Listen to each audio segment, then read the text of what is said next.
So you can start recording.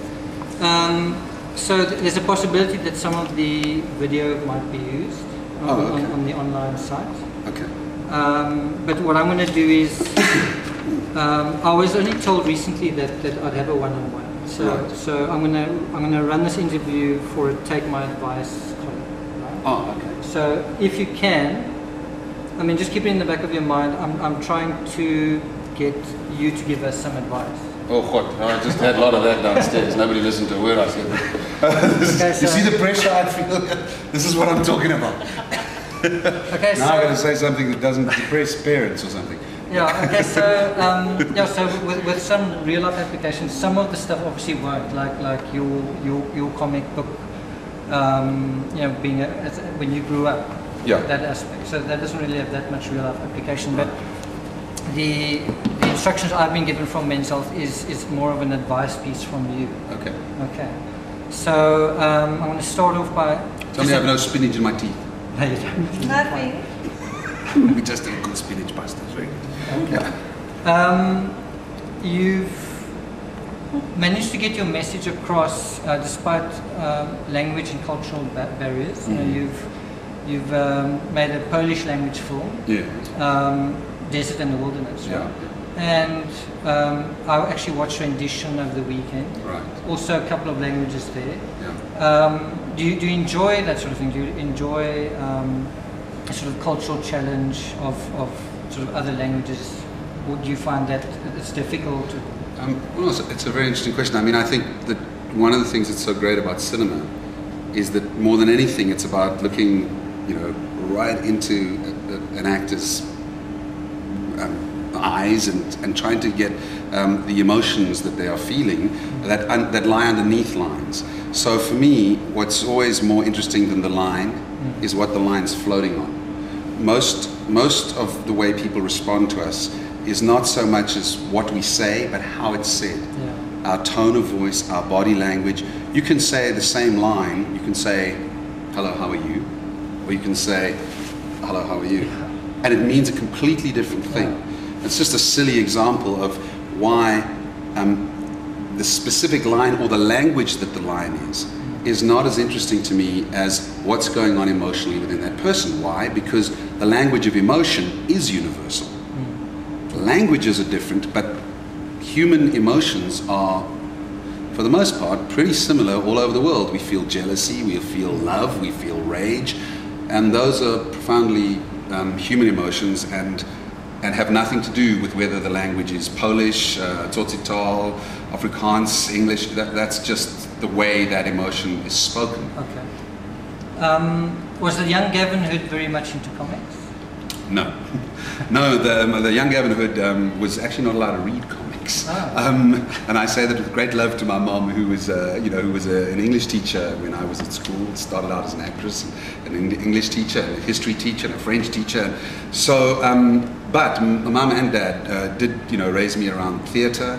And so I was always influenced by theatre, and of course Mom being a history teacher and an English teacher, I was also raised in Greek mythology and Shakespearean plays, and of course the Greek mythology, Mum and I have joked about it now, those ancient Greek myths are really myths about the first superheroes. Yeah. So Zeus with his lightning bolts and Poseidon conjuring up storms, what are they? And it's part of the way I approached Wolverine. What is Wolverine? Is he a guy with claws? Or is he someone with profoundly human emotions that happens in a mythic way to get claws because of this massive rage that then mythically, operatically becomes an extension in the form of claws? And the great thing about those Greek myths was that what made them so exciting for audiences was two things. One, they were larger than life, they were superheroes, but two, and more importantly, their disputes were profoundly human. They had issues with their lovers and their brothers and their wives and their sons, and so you're getting very, very human stories told in a kind of exciting operatic way. And I think that what Wolverine is and what Hugh Jackman represents in Wolverine is exactly that, a modern mythical character that is driven nevertheless by profoundly human emotions. What I picked up, because I saw it on Friday, was that overlap between that incredible anger, Yeah. but then which I think is fueled to some extent by the confusion, by Exactly. not being able to remember things. Yeah, yeah. Which I think comes later on as well. But you know, when you are unsure of something, it really feels that stress and that sense of, you know, that your anger as well. So, what do you think about? I mean, he loses memory at the end of this film, but I think So he's not in this movie fueled by the memory loss. But I think your point is correct. It's that one of the great things about the comic book lore of these mutants and how you become a mutant is that if you have the mutant gene and something very traumatic happens to you around puberty, that gene may manifest itself. You may mutate. Now, think about this for a second. In a human way, any one of us who suffers a trauma, whatever that event is, whether it's the loss of a loved one or coming back from a war situation or death in the family or any significant traumatic event changes us. In other words, we mutate. We may not grow claws, but psychologically we are no longer the person today that we were yesterday because of this event. And that's what kind of happens in Wolverine. He has a traumatic experience as a young boy, and these claws become a kind of physical manifestation of that inner psychological state.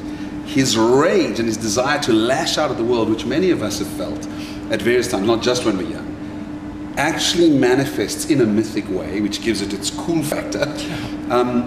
But really what you're telling the story of is a very traumatized child who's trying to find his way in the world, wishes to find peace, and somehow can't reconcile his inner rage and his tendency to want to lash out with his need for peace. And that he is... was also tricked. He was played in the film, which I think also makes him angry. I mean, anyone... You mean as a young person when he's... Well, I mean, it's obviously in the movie, and I suppose people will get to see it, but the fact that his love interest... yes, don't give that away. Yeah. We're not going to... But yes, but then in other words... It'll only come out, because it's a magazine, it'll only come out after...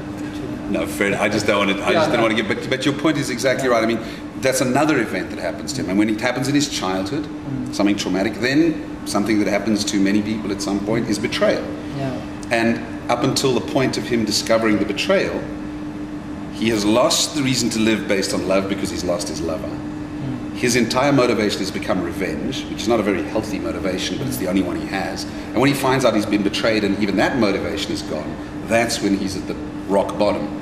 Yeah. So I think that, you know, what we were trying to do in tracking this film, you and I, is say we're going to do two things. We're going to give the audience the spectacle and the action and all of that fantastic visual effect stuff that a movie like Wolverine needs on a big canvas.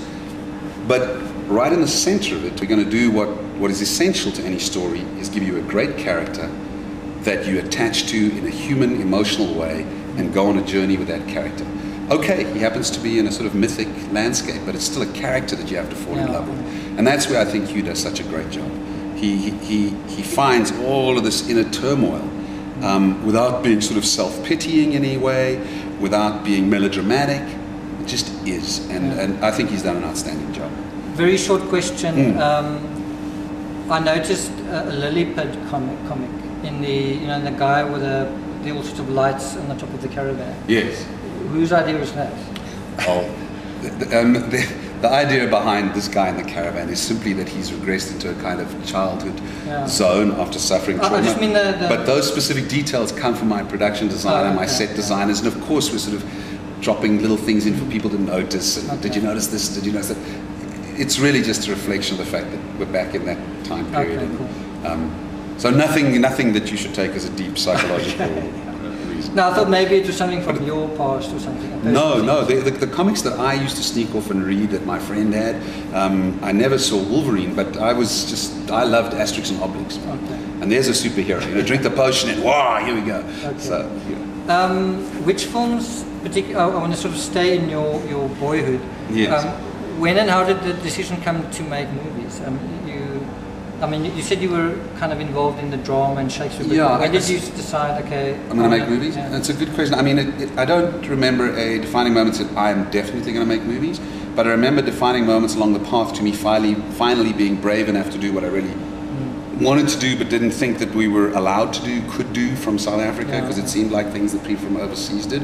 And it was seeing, when I was 12 years old, A Lollipop, which was the first time I ever saw a South African film. First time I remember sitting in my seat going, wow, these people speak like me, they sound like me. This is a story about us and people in our country.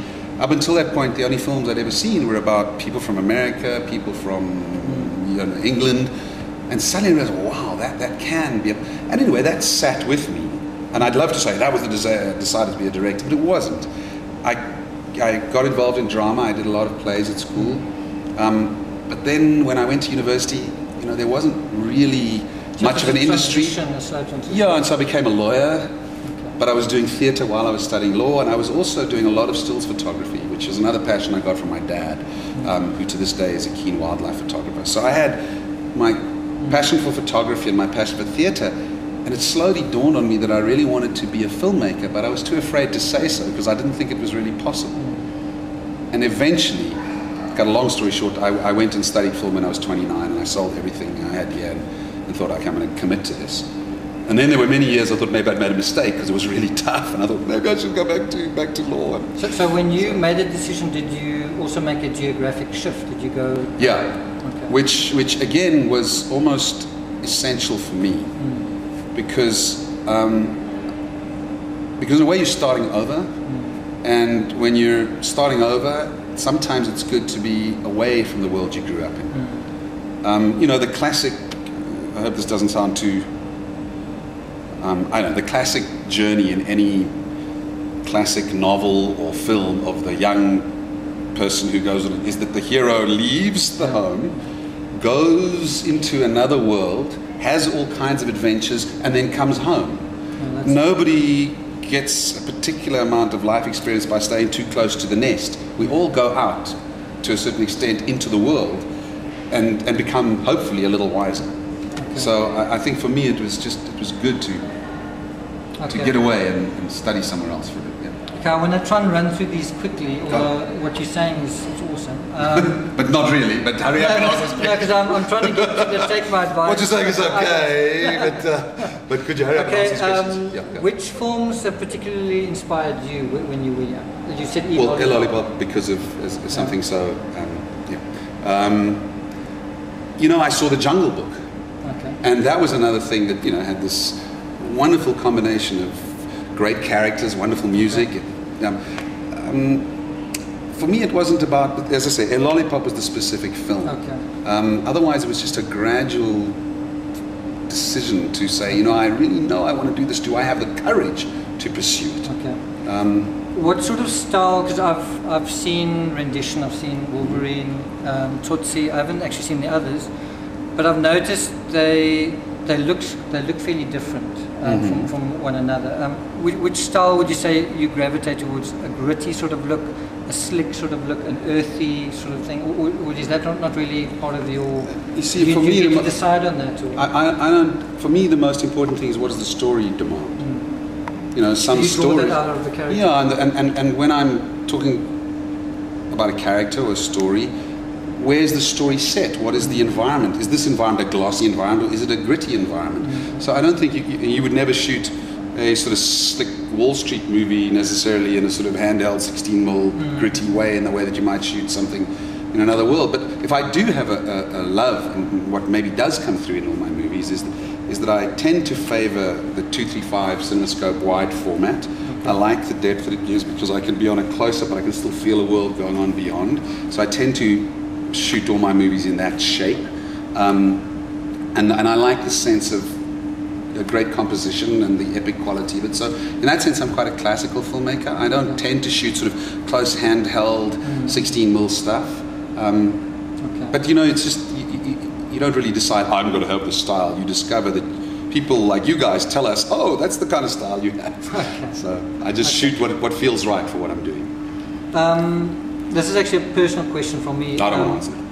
Ask your mom. Are you a proponent of movie activism in the sense that, I watched Rendition yesterday, and it struck me as quite a political story. And then it occurred to me that Tsotsi and Wolverine have a similar sort of anti-hero ethos in the sense that they about people treated almost as terrorists, if you know what I'm saying. People that are treated as say, criminals anyway, or suspected of something worse than what they are. Right, that's very interesting. And I've noticed in those 3 movies. I think that's very observant. Have you sort of consciously wanted to address that sort of in like an activism?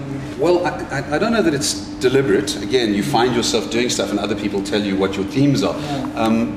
But having heard these sort of thoughts about my work, I do know that one of the things that interests me is the whole discussion around whether you have characters that are good and characters that are evil, or whether your characters embody good and evil within them. So I'm much more interested in those kinds of stories. I'm much more interested in stories where we acknowledge our own capacity for evil, if you like, or doing unpleasant things, and we have to monitor that within ourselves, than I am in stories where this is the good hero fighting the bad guy. I think human beings are more complicated than that.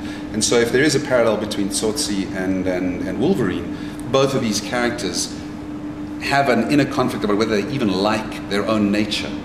And it's that struggle for their better nature to come forth that they have in common. And certainly, ironically, that's what Hugh Jackman loved about Tsotsi and why he asked me to do the movie. Because when I got this call, like, Hugh Jackman wants to talk about Wolverine, I was like, really?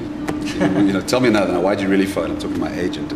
And I want to thank you for firstly, that he really enjoyed Tsotsi and that he recognized that maybe I could work with him on bringing that kind of inner struggle out.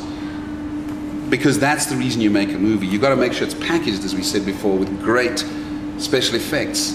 But special effects alone won't hold an audience. What holds an audience is still that old-fashioned thing of, do we sense some affinity with a character? And that affinity is usually because most of us at times aren't sure we like ourselves. And we struggle with certain parts of our own nature. So I'm more interested in characters that are a little more conflicted. And then by extension, the grey zone in the world of how we see things politically.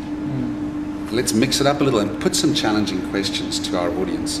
I just felt Rendition, for example, was a film that needed to be made at that time. I think it's turned out now that we see how many of these cases were cases of innocent people who were rendered. And at times, some people said, "Oh, this never happens." Oh, really? I was actually speak to Maher Arar and, I was actually legally arrested myself. Really? Yeah, I was in jail for 1 hour, all on trumped up stuff. So when I watched it, I actually was like, wow, And how did you feel during that hour?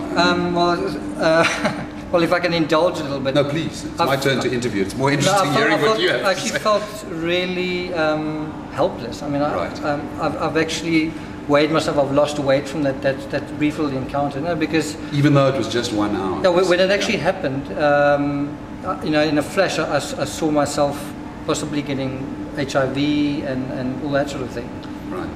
And having no idea of what was going to happen in the next 48 hours. And when I took my watch off and this, you feel disarmed. You actually feel completely vulnerable. And to have your freedom taken away from you, no one really experiences that, or very few people experience that to know what that feels like. Right. And did you feel things about how might your friends and family perceive you as a result, even though you hadn't done anything? Look, there is a lot of stigma. You mention that, and people think, well, you must have done something to deserve that or whatever. So, well, that's what I think is so interesting, because that's what one of the things in Rendition. Yeah. If someone's been arrested, well, there probably is a reason. Yeah. Well, what if there isn't, and what if it's a real mistake? So tell me more about how. Well, how you don't have to tell me what happened, but in that hour. Were you alone in a cell? I asked them if I would be safe, the prison guards, and they sort of chuckled. And they chuckled? Yeah. And I found that really terrifying. cruel. They don't really address your uncertainty. In fact, they try to make it more of a fearful experience than it would have been. And I was in there with a suspected murderer, and another guy he had a sheet over him that was sort of cut through the middle because he'd been in a car accident, and I think he'd been accused of hijacking and then drunk driving. Yeah. But when I met these guys, I sort of felt, that I was safe. I didn't really think that they were evil. I thought that I actually felt the guys who were in the cell. Yeah, you felt more of an affinity with them than with the definitely. prison. And to be honest, I felt that because I spoke to them, and I mean, I made a joke myself. I said, I guess everyone in here is innocent.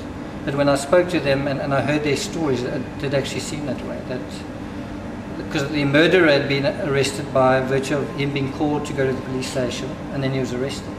And I mean, if he really had murdered, I don't think he would have gone there. Pitched up at a police station. And the driver said, well, it wasn't even his car, you know.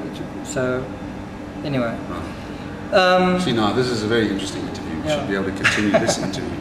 But go ahead. I've actually got it. I've written the thing down on my website if you want to go and read it, right. Because there's a long story of. Anyway, let's go back to yours. Are you feeling the weight of expectation around the story, around Wolverine? You're feeling like a weight of... Yeah, I mean, it's the fact of the matter is, whether I like it or not, if the movie doesn't do well, my career will not be in good shape. You don't get this opportunity to work at this level with this kind of money and this kind of effect and screw it up. So if it does well, then you know other options open up for me. So in every film that you make, there are expectations, and there's both the excitement of it coming out and the fear that you may have totally screwed it up, and hope like hell that you keep working, because I love doing what I do, but you really do exist job to job. Yeah. Well, I'm not so much a Wolverine fan, but I'm very much into comics, and you know I've seen the movie, and I'm not the most dedicated or obsessed Wolverine fan, but it definitely did the job as far as I'm concerned. Thank you very much. And on our way here, someone was trying to sell us a pirated copy. Really? Yeah. You know, if you come up William Nicol. Yes. Someone was selling pirated copies out of a plastic bag. One of them was this movie. Yeah, it's a very distressing thing for me. I would just say, if I may, on the thing about. First of all, please don't buy that pirated copy. And here's why. I know because, oh, well, they want to make their money. The truth is, the money that you're giving to for that pirated copy is not coming back into the filmmaking industry where we make films. It's going to people who don't make anything. They're thieves. The second problem is that you're not seeing the film that I've made for you to see. It's a copy that basically got hacked from my edit bay months before we finished the film. So the problem is that the special effects aren't finished. There's temporary music in it. It's just not the finished movie, and I would urge you to just be patient and go see the movie the way it was intended for you, if not for me. You can only see a movie for the first time once. Go see it in a cinema with surround sound, finished. But I think if you can take one positive thing out of this, is it's only the most anticipated movies that this happens to. You know, like, Star Wars and The Dark Knight. It's sort of ironic, isn't it, though? Because you'd think that the people who are so desperate to see that film want to see it in the way that it's made to be seen. What is watching a half-done, half-finished piece of work on a computer? It's people tend to watch it a dozen times in the end. Those the most obsessed fans. They'll watch it, the pirated version, then they'll watch it on IMAX, and they'll watch it. They are not justifying. No. And maybe that's true. I think the danger here with the stuff at the traffic lights is there are a lot of people who maybe are not obsessed fans who think that they're getting a cool, quick deal and they're going to buy this movie cheap, and they are getting the real movie. And the truth is, they're not getting the real movie. They're getting ripped off. They're not just ripping us off; they're ripping themselves off because they're not getting the product that we've made. They're getting something that's half baked that someone stole, and is trying to make a quick buck, and it's very upsetting. But there it is. Okay, can you tell me about the pressures of working on this movie? You know, not just the, you know, you've made the movie now. I mean, while you're actually working on it, you know, how you switch off, you know, having made the movie as well, but just your advice on how to deal with those sort of pressures. The pressures of public expectation, the pressures of working with A-listers like Jackman and Liev Schreiber. How did you deal with that? I'm not sure I can consciously explain how to. Obviously, I felt a huge amount of pressure and still feel pressure that the movie will work for the public. I want it to work for the public, and if they enjoy it, that makes me feel good. If they don't, it makes me feel depressed. As you're working, I mean, it was very easy at one point to feel quite overwhelmed by the scale of it all, and then just come back to the place which says, you know what, I'm still just telling a story about a character that I want people to enjoy, and all of these wonderful tools that we have at our disposal must be in service of that story about that character. So I had a great time with the scale of the visual effects I was able to do. It's like saying to a painter who's been painting on a small thing here, here's a big canvas, you want to throw paint at that? I mean, who wouldn't? You know, you've just got this tremendous opportunity to express in a big way. And Wolverine, so it's been done two things for me. It's given me the chance to work with the biggest visual effects and some of the most talented people. I was lucky to have a leading man who is truly one of the nicest guys in the business. So there wasn't any South African, Australian... Sure, we just kicked their ass every time at cricket. I mean, that was so great. And now we lost the test this weekend. I'm sure he'll call me and say so. But we still won all the one days. Only to the extent that I am. I mean, both of us are not avid fans, but we enjoy sport and we like seeing. And I think there's something about him being from the Southern Hemisphere and me. We're fairly down-to-earth people and very hard-working guy. Okay. You won Men's Health Best Man Award some time ago. They didn't have a lot of good choice. Eh? How do you handle the combination of praise and then criticism? I like the praise. How do you handle the combination? It's part of the turf. Believe it or not, you know, criticism is inevitable in what we do. Sometimes it hurts like hell. Sometimes it's illuminating. If it's just something you have to handle. You know? It's just something you do. It doesn't mean it's easy. It doesn't mean it's fun. But sometimes they're right, and you gotta say, wow, I didn't do that as well as I could have. Maybe I can do it better next time. With it last one, huh?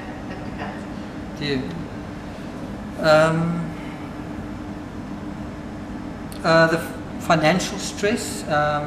You know, Fox has a lot of not riding on this. Yeah. How did you sort of manage the pressure of dealing with working with someone else's money? I mean, that aspect.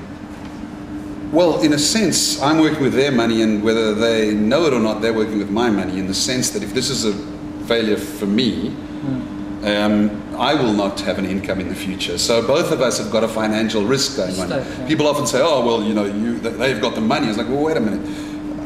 It's money to me too, in the sense that if it fails and I don't get to work, I can't pay for my kids to go to school either." So I don't think I worried about money so much as just trying to make a good film for everybody, for me, for them, for everybody, and that's a pressure.